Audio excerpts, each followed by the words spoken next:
이번에는 우리 교회가 도미니카 공화국으로 선교를 떠난 지 3번째 해입니다. 작년에 우리가 협력단체인 네스트 오브 러브와 대화하던 중 그들은 우리를 위해 기도해 왔다고 말해 주었습니다. 또 선교팀이 그들의 학교를 방문하면 정부의 간섭을 걱정하지 않고 아이들에게 자유롭게 복음을 전할 수 있다고 나누어 주었습니다. 그래서 올해 우리는 여름 성경학교를 통해 가능한 한 의도적으로 복음을 전하는 것을 목표로 삼았습니다. 놀랍게도 네스트 오브 러브가 우리가 첫 해에 선교를 갔을 때 처음으로 협력했던 학교인 후안 칼비노와도 연계되어 있다는 사실을 알게 되었습니다. 덕분에 동일한 학교와 다시 합력할 수 있었고 익숙한 학생들과 교직원들을 다시 만나는 귀한 시간을 가졌습니다. 올해 VBS의 주제는 어린 예수님이었습니다. 매일 예수님의 인간적인 모습의 한 측면에 집중하며 예수님이 우리를 얼마나 깊이 사랑하시는지, 그리고 우리가 그분의 사랑을 주변 사람들에게 어떻게 비출 수 있는지를 아이들이 깨닫도록 돕고자 했습니다. 첫째 날에는 유치부 아이들에게 예수님께도 얼슬리 패밀리, 즉 지상에서의 가족이 있었다는 내용을 가르쳤습니다. 예수님은 하나님이시지만 동정녀 마리아에게서 태어나 이 땅에 오셨습니다. 불가능해 보이는 일이지만 우리는 아이들에게 하나님께서는 못하실 일이 없다는 것을 상기시켰습니다. 동정녀 단생은 불가능하지 않았고 죄와 죽음을 이기신 것도 불가능하지 않았습니다.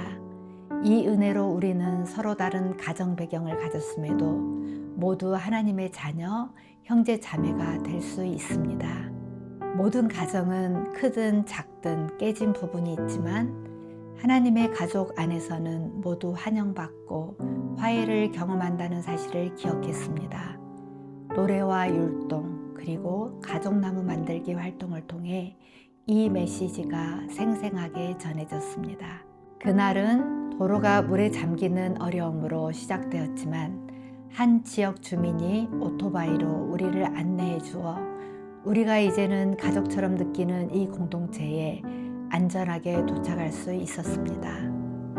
둘째 날, 1학년 아이들과는 이름의 중요성, 즉 하나님이 우리 각 사람의 이름을 알고 계시며 우리는 그분의 것이라는 내용을 나눴습니다. 우리는 아이들 한 명 한 명이 앞으로 나와 자신의 이름을 말하도록 했고 마치 한 가정처럼 기도 제보했습니다. 이 작은 행동은 아이들에게 하나님 안에서 자신이 얼마나 소중한 존재인지 느끼도록 도왔습니다. 아이들은 하나님의 자녀로서 자신의 이름을 자랑스럽게 외치며 환하게 웃었습니다. 이 수업은 개인적으로도 큰 울림이 있었습니다. 저는 다른 사람의 이름을 기억하는데 종종 소홀했다는 것을 깨달았습니다. 이전에 여러 번 만난 통역사와 다시 재회했지만 저는 그의 이름을 잊고 있었던 것입니다. 그의 이름은 앰플이었습니다. 이번에는 확실히 기억했고 그의 임신한 아내도 만나고 심지어 그를 마취업에 추가하기도 했습니다. 셋째 날의 수업은 2학년 아이들을 위한 것이었습니다. 우리는 어린 예수님과 그 가족이 박해 때문에 이집트로 피해야 했던 이야기를 전했습니다. 집을 잃었음에도 하나님은 그들과 함께 하시며 보호해 주셨습니다.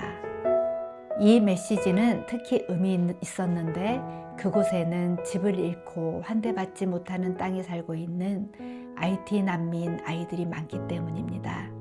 우리는 아이들에게 어디에 있든 하나님 안에 우리의 집이 있으며 그분이 우리를 지켜주신다는 것을 기억하도록 격려했습니다. 그날 오후에는 후안 칼비노 근처의 지역교회를 방문했습니다. 우리는 12세 소년이 악한 영의 영향으로 인한 폭력적인 발작 때문에 수년간 고립되어 있다는 것을 들었습니다.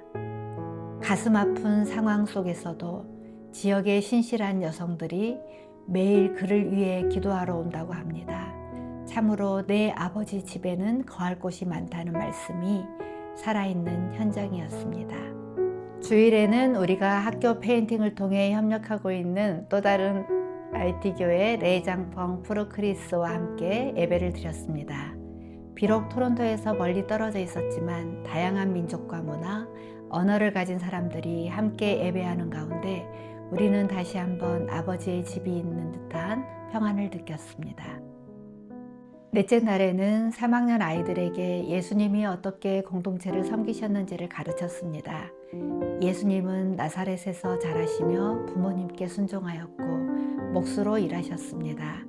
이후에는 왕 중의 왕으로서 모든 이들을 섬기기 위해 죽기까지 순종하심으로 가장 위대한 섬김을 보여주셨습니다. 이를 설명하기 위해 골든로드라는 특수 종이를 사용했습니다. 윈덱스를 뿌리면 붉게 변하는데 이는 죄의 얼룩을 상징합니다. 그러나 식초를 뿌리면 붉은색이 사라지는데 이는 그리스도의 보혈이 우리의 죄를 씻어주심을 나타냅니다. 아이들은 깜짝 놀랐고 선생님은 하나님께 영광이라고 외치며 함께 기뻐했습니다. 제가 주로 VBS에 대해 이야기했지만 동시에 우리 건축팀도 지역 섬김을 위해 바쁘게 사역했습니다. 올해 건축팀은 특정 목적을 가지고 3가지 프로젝트를 진행했습니다. 첫 번째는 우리가 VBS를 시작한 후안 칼비노 학교의 식당을 개보수하는 일이었습니다. 이 학교는 IT 난민을 위한 사립학교입니다. 다행히 도미니카 정부가 보조금 지원을 허가해 정부 지원 사립학교가 되었고 학생들에게 점심을 제공할 수 있게 되었습니다. 하지만 식당 상태가 매우 열악하여 식사 배급에 어려움이 있었습니다. 이에 학교의 요청을 받아 공사를 진행했습니다. 우리는 3개의 벽을 강화하기 위해 철근을 구입하고 조리대와 싱크대를 설치했으며 식기를 보관할 수 있는 큰 수납실을 만들었습니다. 이를 통해 약 180명의 학생들이 따뜻한 식사를 받는데 큰 도움이 될 것으로 기대합니다. 또한 열악한 화장실 시설의 파손된 부분을 수리하고 일부 전기시설을 안전하게 보강했습니다. 두 번째 프로젝트는 후안 칼비노 근처의 교회 공사입니다. 이 교회는 목사님의 남편과 몇몇 성도들이 수년간 직접 지어온 건물로 아직 완공되지 않았습니다. 2년 전에는 오픈처치가 기부한 벽돌로 교회 벽을 쌓았고 선교팀이 바닥을 평탄하게 만드는 작업을 했습니다. 그러나 2해가 지난 지금도 지붕이 없어 이들은 더위를 피하기 위해 주일 오후 7시 이후에 예배를 드리고 있습니다. 우리 건축팀은 전문가들과 함께 방문하여 지붕을 얹기 위해 필요한 철근과 철판 양을 계산했습니다. 재료가 준비되면 교회 성도들이 직접 공사를 시작하고 남은 부분은 내년 선교 일정 중에 마무리할 예정입니다. 세 번째 프로젝트는 레장펑 프로크리스라는 IT인 학교에서 진행되었습니다. 이곳은 극도로 열악한 환경에서 20명에게 많게는 수십 명의 초등학생에게 수업을 제공하고 있습니다. 대부분의 교인들은 난민 지위를 얻지 못해 도미니카 학교에 학생들을 보낼 수도 없으며 교회는 주일 오전 7시에 예배를 드린 후 흩어지는 상황입니다. 몇몇 교인들이 자원봉사로 아이들을 가르치고 있지만 점심은 물론 기본적인 학용품조차 부족한 형편이었습니다. 우리는 2개의 작은 교실과 부엌, 교사실, 그리고 복도 전체를 깨끗하게 페인트 칠했습니다. 또한 교복 50세트, 큰 테이블 4개, 의자 20개를 기증했습니다. 이번 선교는 복음을 전하는 일뿐 아니라 교회와 학교의 건축 사역을 통해 지역 사회를 돕는 데에도 초점을 두었습니다. 우리는 현지 교회 및 교육시설들과 긴밀히 협력하여 우리가 잠깐 머물다 가는 시간 안에 할 수 없는 장기적인 신앙과 교육의 지속을 가능하게 하고자 했습니다. 오픈처치는 하나님의 나라가 혼자 세워질 수 없음을 믿습니다. 함께 섬기기를 원하는 모든 교회와 성도들과 동역하기를 원합니다.